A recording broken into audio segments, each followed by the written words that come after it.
पवन तनय बल पवन समाना, का चुप साध रहे हनुमाना। पहला सूत्र। भूले हुए हनुमान जी शक्ति के खान हैं, अतुलित बलधामम हैं, पर चुपचाप बैठे हैं। तब जामवंत सदगुरु बन के उनको याद दिलाते हैं कि आप बलशाली हैं, पवन पुत्र हैं, और आप भगवान श्री राम का यह कार्य अवश्य कर सकते हैं। तब हनुमान जी को याद आता है अपनी शक्ति का, और उस शक्ति का सदुपयोग करते हैं।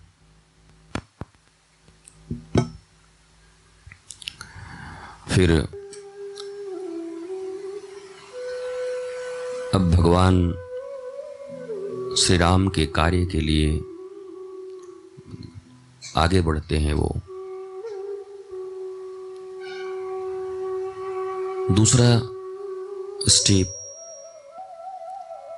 मैंने आपको कहा था कि हनुमान जी चाहते तो मना कर सकते थे उस कार्य को करने के लिए। जैसे सारे बंदर भालू मना कर चुके थे कि मुझ में शक्ति नहीं, मैं नहीं कर सकता, मैं आधा कर सकता हूं, मैं जा सकता हूं, मैं आ नहीं सकता, मेरी स्थिति ठीक नहीं। बहुत सारे बातें, बहाने थे उन बंदरों के पास। और फिर वो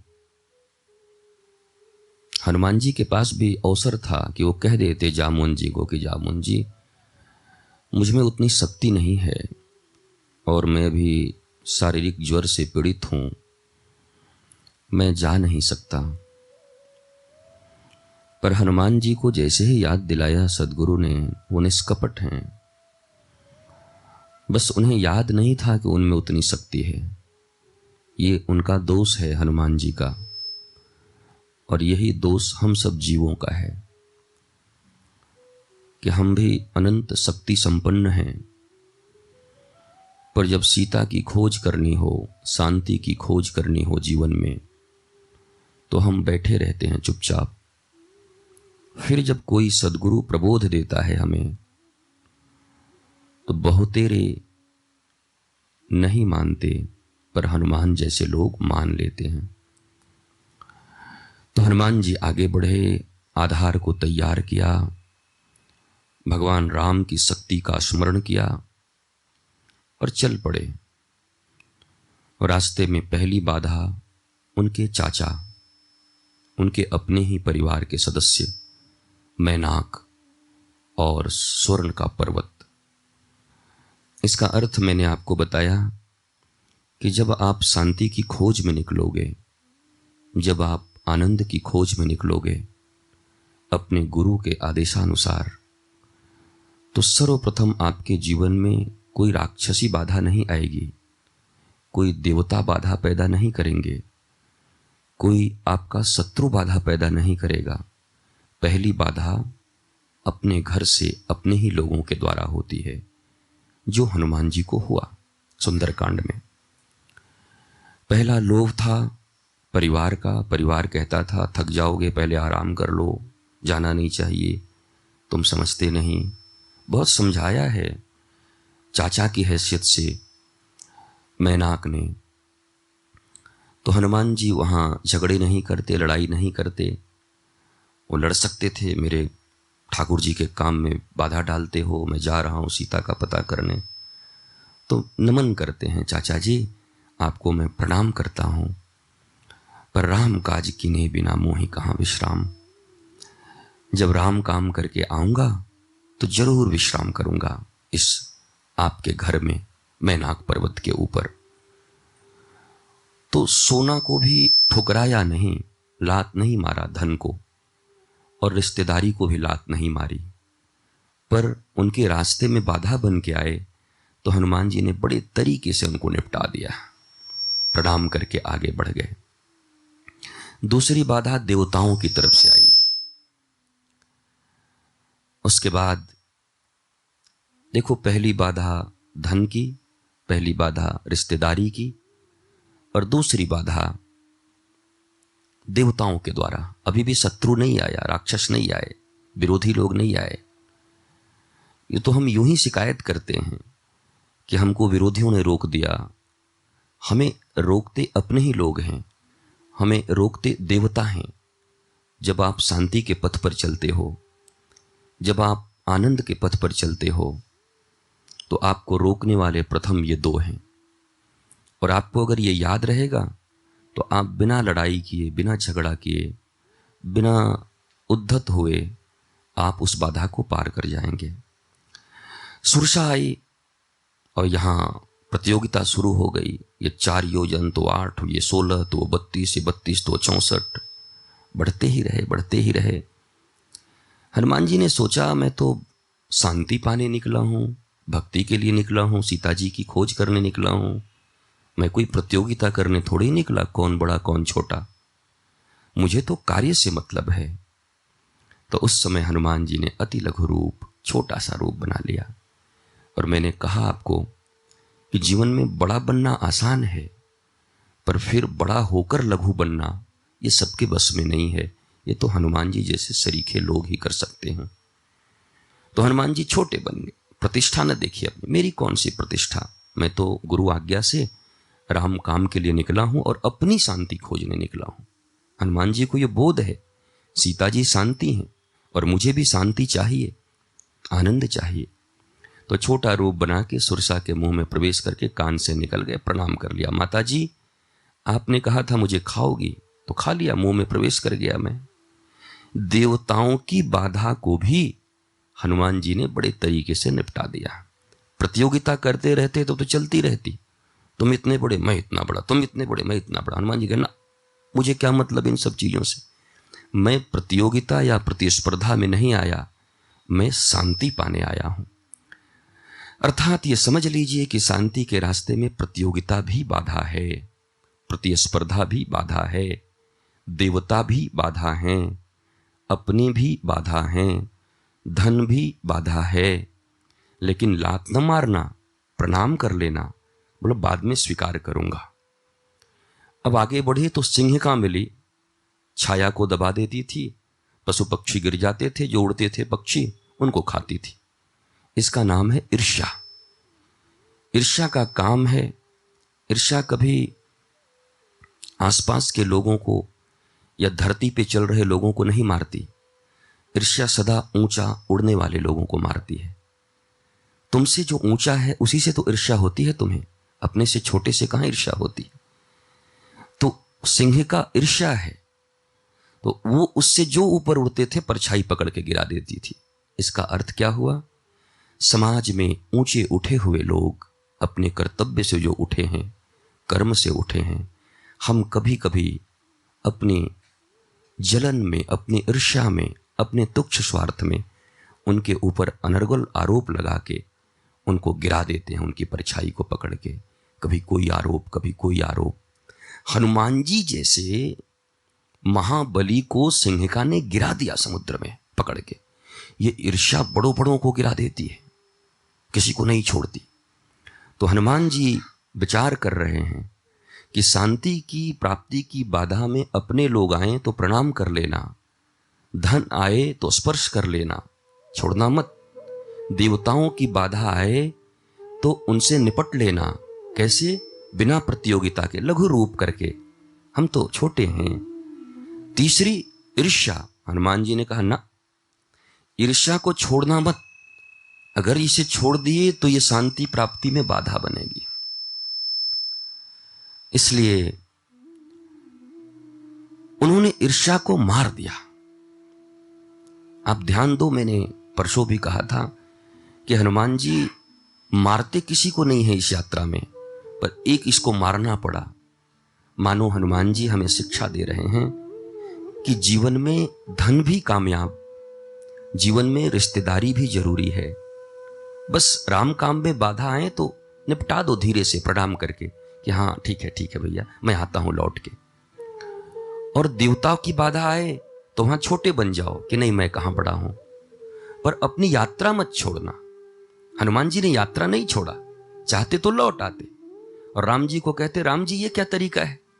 देवता ने प्रार्थना किया कि रावण को मारने के लिए आप पृथ्वी पर आओ, और आपकी ही सीता का पता करने में जा रहा हूं तो देवता ही बाधा खड़े कर रहे हैं।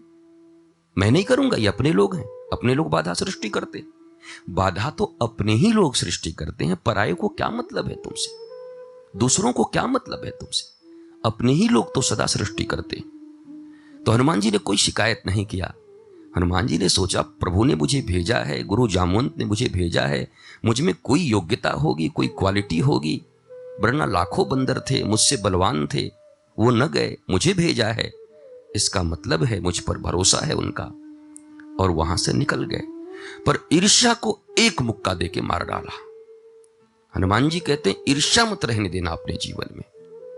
भागवत भी कहती है, निर्मत्सरा नाम सताम। भगवत प्राप्ति, गुरु प्राप्ति, शांति प्राप्ति, आनंद प्राप्ति सबको हो सकता है। कितनी भी बुराइयां तुम में हो चलेंगी, पर ईर्ष्या होगी तो भगवत प्राप्ति नहीं होगी। इसलिए ईर्ष्या को मार दिया। मर गई सिंह का। अब लंकिनी दरवाजे पर है, लंकिनी को एक मुक्का मारा और लंकिनी ने कहा, वाह वाह, बड़ा सुंदर सत्संग किया आपने। इसका अर्थ क्या था? मैंने बताया कि गुरु, अब हनुमान जी गुरु रूप में है और मारा है लंकिनी को मुक्का, उसके मुंह से खून निकला, रुधिर, रक्त, और उठ के कहती है, इतना प्रणाम करते, हे हनुमान जी, तात स्वर्ग अपवर्ग सुख, धैर्य तुला एक अंग, तूल न ताही सकल मिली, जो सुख लो सत्संग। आश्चर्य में पड़ गए लोग कि यहां तो मारपीट हुई, सत्संग कहां हुआ? हनुमान जी प्रबोध दे रहे हैं कि कभी कभी गुरु कठोर कृपा करते हैं, कभी कभी गुरु कठोरता के साथ सत्संग करते हैं।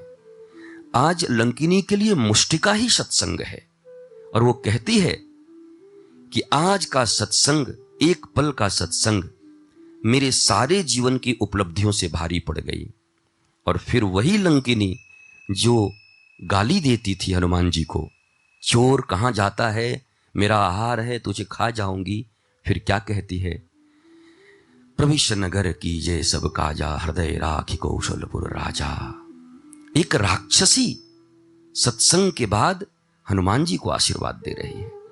कब? जब सत्संग कर ली, तब सत्संग का ऐसा प्रभाव है। तो अब वो निकले, फिर आए, रात में घूमे, देखा जहां तहां देखत अगणित जोधा, मंदिर मंदिर प्रतिकर शोधा। रावण का पूरा लंका मंदिर ही मंदिर है, गलत जगह नहीं था, वो मंदिर बना हुआ था। कोई भी धोखा खा जाता था रावण के यहां। फिर सब देखते, कहीं वैदेही नहीं दिखी, तो विभीषण जी के पास आए। विभीषण जी रोने लगे कि मेरे ऊपर प्रभु की कृपा नहीं हो रही, मैं अधम हूं, राक्षस हूं। तब हनुमान जी डांटते हैं, आए मेरे जैसा बंदर, प्रात ले जो नाम हमारा, जो सुबह सुबह मेरा नाम ले ले, उसको दिन में आहार नहीं मिलता। पहले हमारी मान्यता थी, बंदर का मुख नहीं देखते, बंदर का नाम नहीं लेते थे। ऐसा बंदर हूं मैं, मेरे ऊपर इतना कृपा किया है प्रभु ने, और तुम कहते हो कृपा नहीं तुम्हारे ऊपर। वो भेदभाव नहीं करते तुम्हारे भीतर, और तुमने इतना सुंदर मंदिर बनाया है, राम नाम लिखा है, तुलसी के बिरवे लगाए हैं, राम नाम का जप करते हो, और लिखा है ते ही समय विभीषण जागा। हनुमान जी प्रवेश किए और विभीषण जगे। साधक की ये निशानी है, सदगुरु जब प्रवेश करें तो जगे रहो। रावण सो रहा था, विभीषण जगा था। दोनों के लिए लिखा था, शयन रावण के लिए और जगा विभीषण के लिए। उसके बाद हनुमान जी ने उनको भरोसा दिलाया कि नहीं नहीं विभीषण जी, आप ही बंधे हुए हो, रावण के भाई के होने की चाह में आपको महामंत्री बनाया गया है, लाल बत्ती लेकर घूम रहे हो, इसलिए आपका मन नहीं होता राम जी के पास जाने के लिए। इच्छा हो तो अभी चले जाओ, पर नहीं गया रावण, विभीषण। आपको मैंने कहा, इतना समझाने के बाद भी विभीषण माना तो, पर गया नहीं। जब लात मारा रावण ने भरी सभा में, तब गया। बिना लात की विरक्ति न हुई। अगर संत के समझाने से विभीषण उसी दिन चले जाते तो वो प्रपन्नता होती। अब जब गए लात खाके तो शरणागति हुई, शरणार्थी बन के गए राम जी के पास कि मुझे रावण मार रहा है, मेरी रक्षा करिए। बोला आ जाओ, कोई बात नहीं। पर बिना मारे चले गए होते कि नहीं प्रभु, मैं ऐसे दुष्ट के साथ नहीं रह सकता, तो प्रपन्नता हो। हनुमान जी की कैटेगरी में आ जाते विभीषण। हनुमान और विभीषण में यही अंतर है। हनुमान बिना लात खाए आए हैं राम जी के पास, और विभीषण लात खा के आया है। तो ये शरणागति हुई, पर प्रपन्नता न हुआ। अब फिर विभीषण ने बताया, जाओ वहां पर सीता जी हैं, अशोक वाटिका के नीचे बैठी हैं अशोक के नीचे और कर रही शोक हैं। और फिर हनुमान जी ने राम कथा सुनाया उनको, व्यास बनकर के, गुरु बनकर। सीता जी के भी गुरु राम हनुमान जी हैं एक जगह पर। उन्होंने कथा सुनाया, और कथा से भी काम न चला तो मुद्रिका गिराई। मुद्रिका में भी देखी कि भाई ये तुमको कैसे मिला, और तुम बंदर वो नर, तुम्हारी मित्रता कैसे, मुझे विश्वास नहीं हो रहा। कथा से भी विश्वास न हुआ और मुद्रिका से भी विश्वास न हुआ। तब एक सुंदर बात हनुमान जी ने कही, करुणा निधान नाम लिया राम जी का। सत्य शपथ मोहि करुणा निधान की। तो करुणा निधान शब्द जानकी जी और राम जी का कोड वर्ड है। दोनों प्रिय प्रियतम, ये दुनिया में कोई नाम नहीं जानता भगवान का रामायण लिखने के पहले, क्योंकि ये अंतरंग रूप से भगवान को करुणा निधान बोलती थी जानकी जी। जब करुणा निधान कहा तो जानकी ने कहा, अच्छा ये तो पक्का है, हो ही नहीं सकता कि मेरे और प्रभु के बीच की बात कोई जान जाए। तब जानकी जी ने अपने घूंघट उठाए, पुत्र, और फिर शंकाएं उत्पन्न की कि तुम तो बड़े छोटे हो, रावण बहुत बड़ा है, क्या राम जी के साथ ऐसे ही लोग हैं सेना में, क्या करेंगे। तब हनुमान जी ने, तुमसे बलवान लोग हैं कि तुमसे कमजोर लोग हैं सेना में। तो हनुमान जी ने कहा, वो सेना में सबसे बलवान मैं ही हूं। तो जानकी जी की आशा जाती रही, तो इतना छोटा बंदर सबसे बलवान, तो बाकियों का क्या हाल होगा, क्या होगा मेरा। तब हनुमान जी फिर प्रसन्न हुए, फिर कनक भूधर आकार शरीरा, फिर माता जानकी के सामने अपने विराट स्वरूप को प्रकट किया और कहा, माता जी बड़ी भूख लगी है कुछ। अब भैया देखो, भूख तो माँ के सामने ही लगती है। सब जगह रास्ते में हनुमान जी को बहुत सारे लोग मिले, पर सब खाने ही वाले मिले। सुरसा बोली मैं खाऊंगी, लंकनी बोली मैं खाऊंगी, सिंहिका बोली मैं खाऊंगी। वो नारी हैं, पर माता का स्वरूप नहीं है उनके पास, स्वभाव नहीं है। माता का काम है पुत्र को खिलाना, पुत्र को तृप्त करना, पर यहां सब खुद की तृप्ति में लगी थी, इसलिए हनुमान जी ने सबका मुष्टिका प्रहार किया। यहां माता जी हैं, कहा माता बड़ी भूख लगी है। कहा यहां तो मेरे पास कुछ है नहीं। कहा बस तू आदेश दे दे तो मैं ये फल खा लूं। और आपको पता है कि रावण बहुत केयरलेस है, रावण बंदर से कुछ मानता नहीं। तो हनुमान जी को रावण के पास सूचना भेजनी थी, और रावण मिलता भी नहीं हनुमान जी से। रावण छोटे मोटे घटना में मिलता भी नहीं, और बाग उजाड़ दिया, बोला ठीक है मारपीट के भेज दो। तब क्या किया, जब बाग उजाड़ दिए तो बेटा आया उनका अक्षय कुमार, हनुमान जी ने मार डाला। रावण के पहले बेटे का हत्या यहां पर हुआ, वध हो गया। रावण के कानों में सूचना गई, मेघनाथ आए, ब्रह्मास्त्र मारा, ब्रह्म फांस। हनुमान जी बंध गए मर्यादा का रक्षण करने के लिए। फिर आकर के राक्षसों ने रस्सी बांध दी, हनुमान जी खुल गए। रावण पूछा भैया क्यों ऐसा किया, तो धार्मिक आदमी है, मर्यादा का पालन करता है, राम का भक्त है, ब्रह्म फांस बांधा तो कैसे खुल गया। कहा देखो रावण, तुम्हारा विश्वास नहीं था।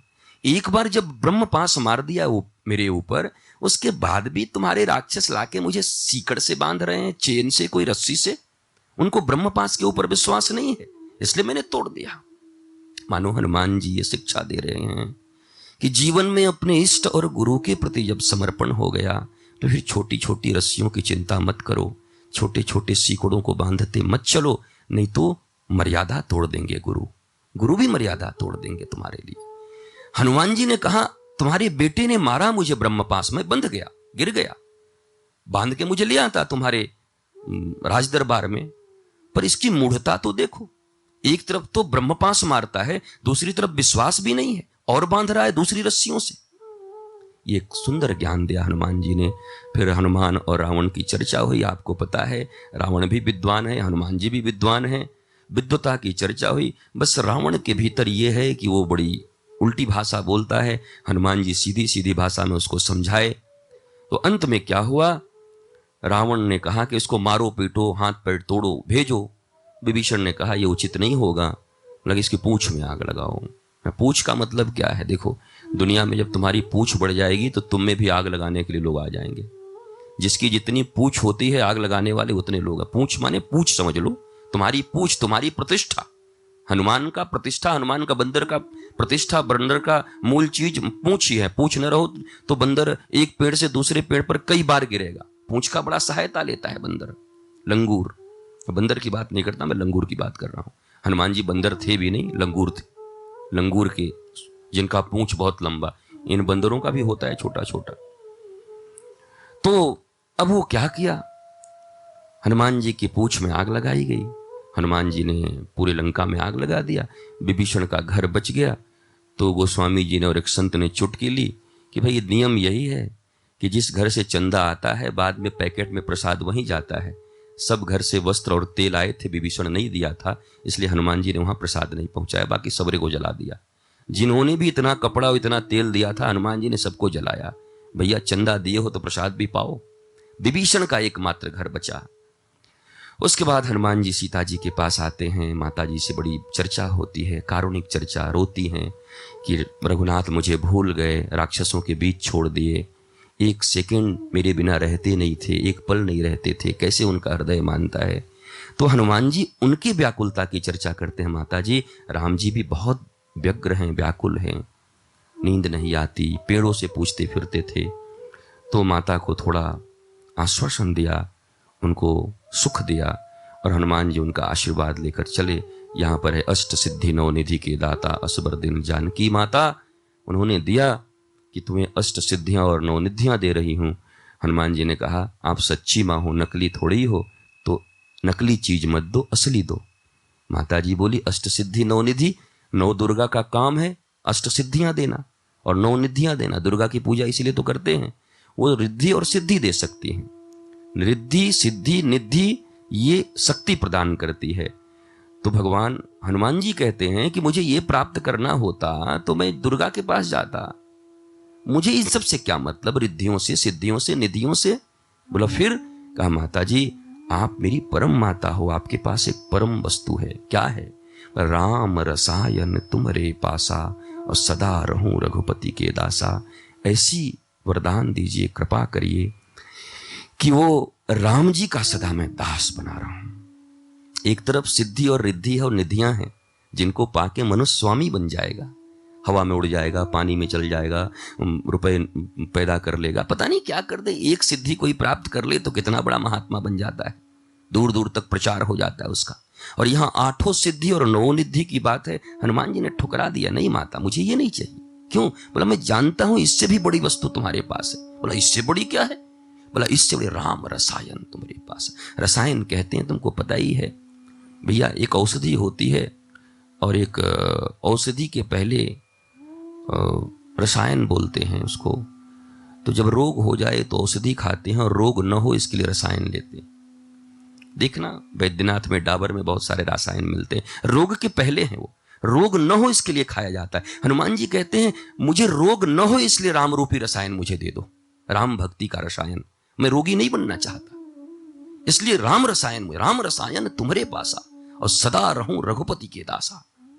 हनुमान जी को मालिक बनाया जा रहा था, पर हनुमान जी कहते हैं मैं दास बनना चाहता हूं। इस संसार के मालिक होने से अच्छा है कि रघुपति का दास बना जाए। अष्ट सिद्धि नौ निधियों के मालिक होने से अच्छा है कि रघुपति के चरणों की किंकरी और मंजरी बनकर सेवा की जाए। क्योंकि पता है रघुपति का दास नहीं होता कभी उदास, उसके जीवन में काहे की उदासी। ठाकुर ही जिनके सर पर हैं, उनकी कृपा है। तो माता जी बड़ी प्रसन्न हुई। हनुमान अजर अमर गुण सुत निधि हो हूं, जा तू अजर अमर हो जा। यही तो वरदान दिया है माता ने कि तू अजर अमर हो जा। इनके इसी, अगर रिद्धि सिद्धि ले लिए होते तो हनुमान आज कहां होते, अमर कहां होते हनुमान। अजर अमर इसके बाद का ना ना ना, तू अजर अमर गुण सुत निधि हो। वाह वाह वाह वाह, तू राम रसायन मांग रहा है। और बात भी सही है भैया, रोग होने के बाद औषधि खाओगे तो रोग ठीक होगा, पर कमजोर तो हो ही जाओगे, मरोगे तो जरूर। हनुमान जी औषधि नहीं खा रहे, रसायन खा रहे हैं, इसलिए अजर अमर है। रोग हो ही नहीं, भव रोग, भव रोग है दुनिया में। भव रोग कहते हैं ना, भव रोग से कैसे मिटे, भवाटवी से कैसे जाएं, इस संसार रोग, भव रोग बोलते हैं। भव बंधन, भव सागर, भव रोग, इस संसार का नाम है। जब रोग है तो इसका कोई दवाई भी होगा, इलाज भी होगा। बोला हाँ, तुम्हारे विचार, तुम्हारे चिंतन, सत्संग, तुम्हारे सदगुरु की वाणी, यही इसका इलाज है। इस भवरोग का इलाज सत्संग है। इसलिए जीवन में इस भवरोग, भवबाधा और भवनिधि, भवतरंग से मुक्त होना चाहते हो तो सत्संग रूपी नौका का आश्रय मत छोड़ना। यही विचार मत छोड़ना, विवेचना मत छोड़ना। दिन में ऐसा वक्त आए जब तुम विचार करो कुछ। विचार, मैंने बताया था, विचार अलग है और कुतर्क वितर्क अलग है। विचार का अर्थ होता है मैं कौन हूं, मैं क्यों आया हूं इस पृथ्वी पर, मुझे क्या करना है, कैसे मैं शांति पाऊं, कैसे आनंद की ओर जाऊं। यह विचार है। इसको मारूं, उसको खाऊं, उसको पटकूं, उसको ऐसे करूं, यह विचार नहीं है, यह विकृति है। और हमारे मन में विकृतियां चलती हैं, विचार नहीं चलते। हम कहते हैं हमारा मन विचारों से भरा है। नहीं नहीं साहब, आप जरा ध्यान लीजिए, आपके मन में विचार नहीं चलते। विचार तो जिनके मन में चले वो तो फिर सत्संग प्रेमी हो जाएं, फिर तो भवरोग से मुक्त हो जाएं। निकृष्ट चीजें हमारे मन में चलती रहती हैं, अधम, न सोचने योग्य वस्तु हम सोचते रहते हैं। इसलिए हमारे जीवन की यह दशा है। अब हनुमान जी वापस गए हैं, राम जी के पास कोलाहल हुआ है, लोग दौड़ने लगे, लोग फल फूल खाने लगे।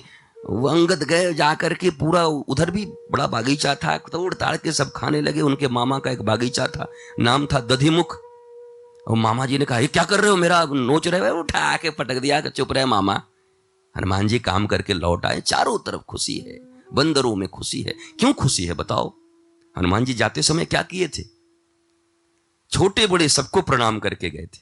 छोटा भी जो था उनको भी प्रणाम किया, बड़े जो थे उनको भी प्रणाम किया। यह हनुमान जी का गुण है।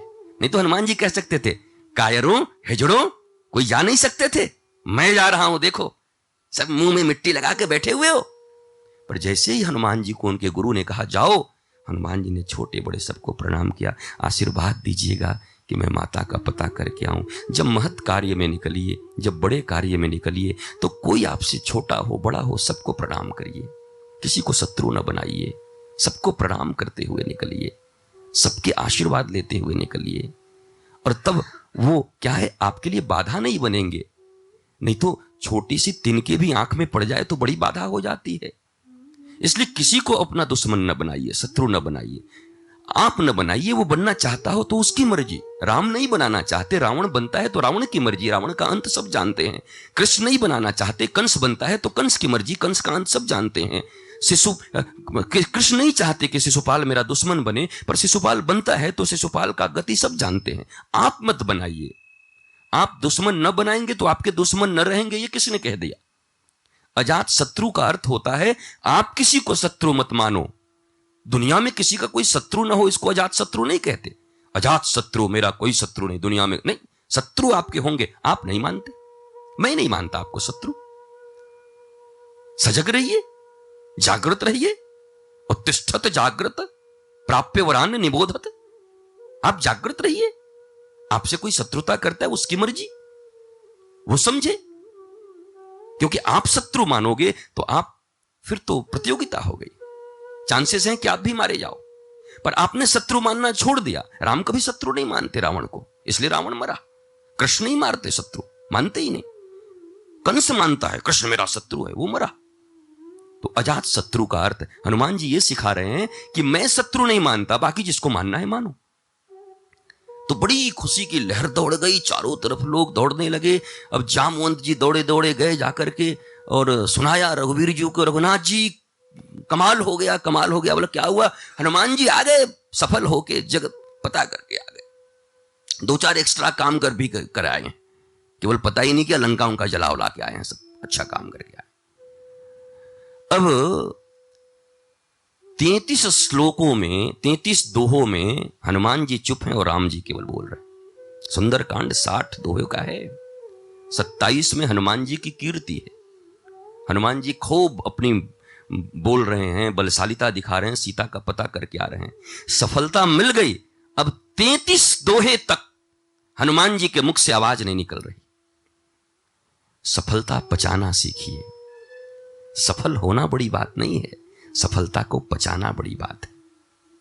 भैया घी 2 किलो खा लेना कौन सी बड़ी बात है, कोई भी खा ले। हजम करना मुश्किल है।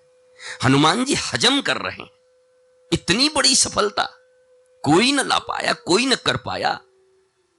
जला के रावण की ऐसी की तैसी करके आ गए पूरी, सीता जी का खोज खबर लेके। चुप।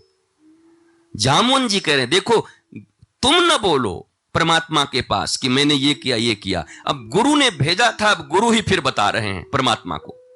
ठाकुर वो बड़ी सुंदर करनी की है हनुमान जी ने, अरे सहस मुख से भी इनका वर्णन किया जाए तो वर्णन नहीं हो, वो बड़ी लंबी लंबी बात बोले जा रहे हैं। अब न राम जी को बुरा लग रहा है, गुरु का काम है अपने शिष्य की बात करना, प्रभु आपका काम करिए आया, गुरु ही तो तुम्हारी बात पहुंचाते हैं, कड़ी है तुम्हारे और परमात्मा के बीच में। तुम्हारे दुख का खबर उन तक पहुंचाएंगे, तुम्हारी सफलता की बात भी वहां तक कहेंगे। और अगर तुम प्रभु कार्य से दूर हो तो तुम्हें मुष्टिका भी मारेंगे। क्यों दूर हो, काम करो।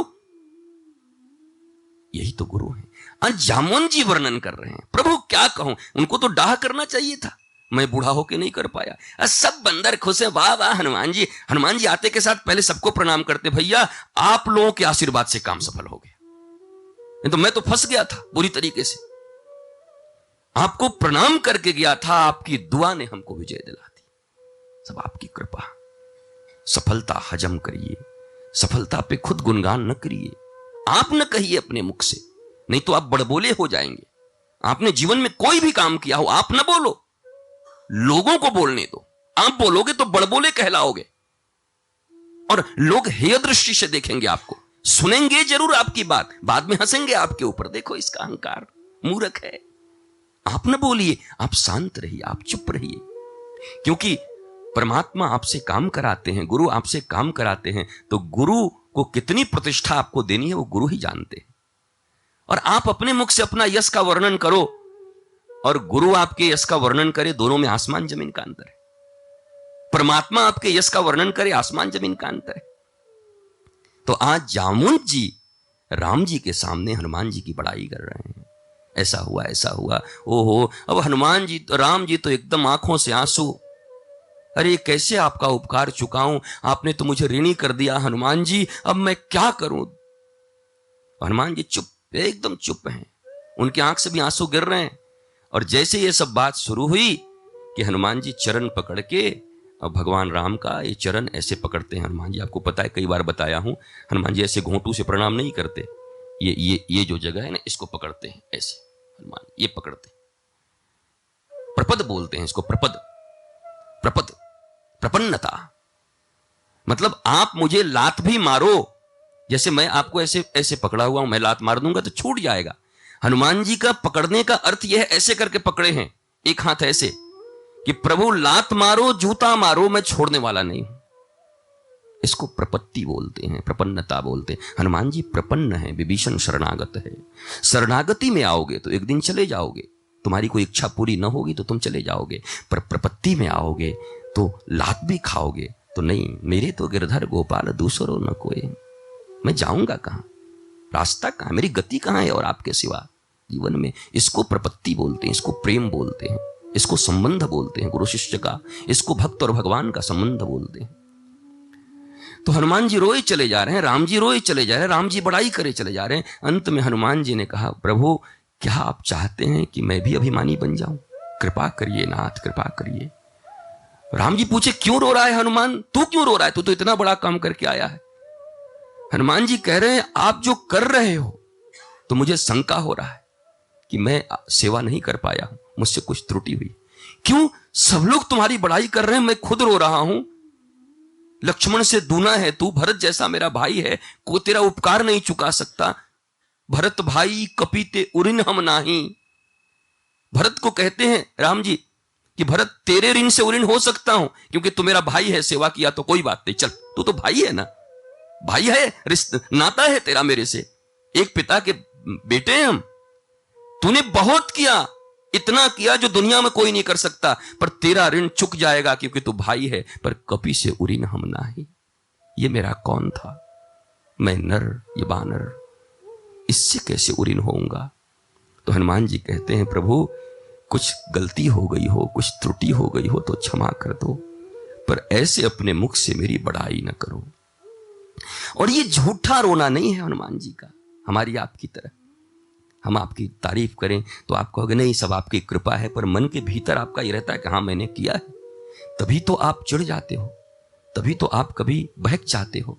अगर आप हृदय से सोचो कि वास्तव में गुरु चरणों के प्रताप से ही मैं सब कुछ कर रहा हूं, तो कभी आपको दूर जाने की नौबत ना आएगी, कभी आपको तकलीफ ना होगी।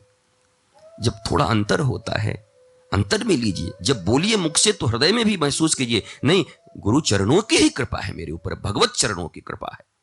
हनुमान जी एकदम रोने लगे, बिलख बिलख के जैसे बच्चा रोता है। प्रभु ये न करिए, मुझे इतना कष्ट तो तब न हुआ था जब मैं आपसे न मिला था, आज मिलके आपकी कृपा से। जीवी अमोघ रघुपति कर बाना, ए ही भांति चले हनुमाना। आपने बाण पर बिठा के मुझे भेजा है, मैं थोड़ा ही गया हूं।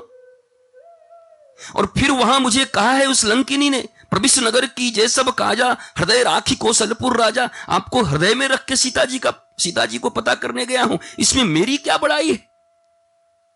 फिर मुझे भूख लगी तो माता जी ने कहा कि रघुपति चरण हृदय धरी, तात मधुर फल खाऊं।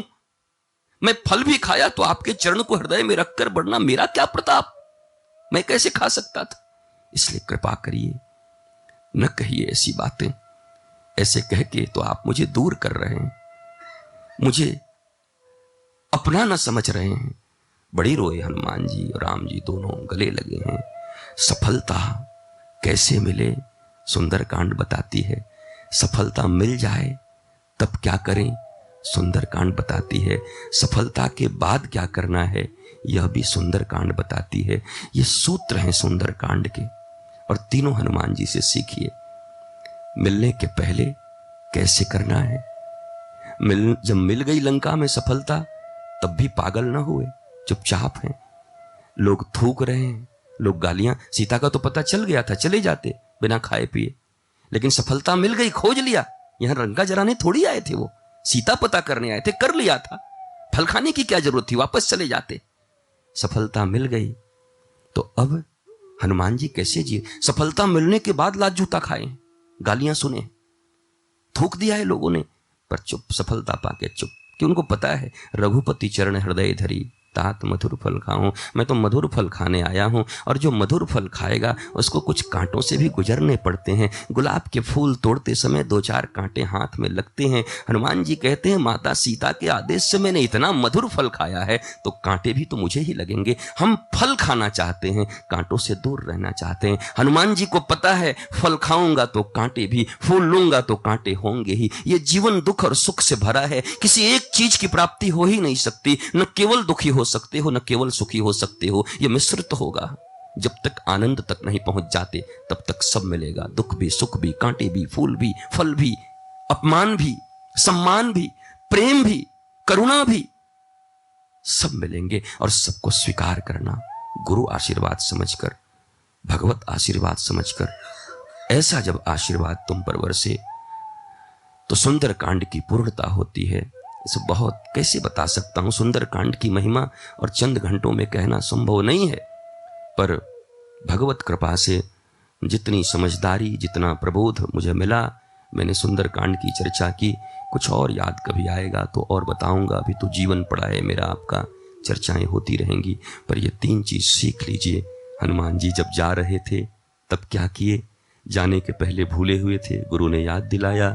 किसी से झगड़ा न किया, किसी से लड़ाइयाँ न की, बड़ा बनने का प्रयास न किया, और जहाँ जहाँ जो दुश्मन थे उनको मित्र बना लिया, और गुरु आदेश और भगवत आदेश को पूर्ण करके आके चरणों में गिर गए कि अब मेरी बड़ाई मत करिए, नहीं तो मैं आपसे दूर हो जाऊंगा। यही सुंदर कांड का मर्म है।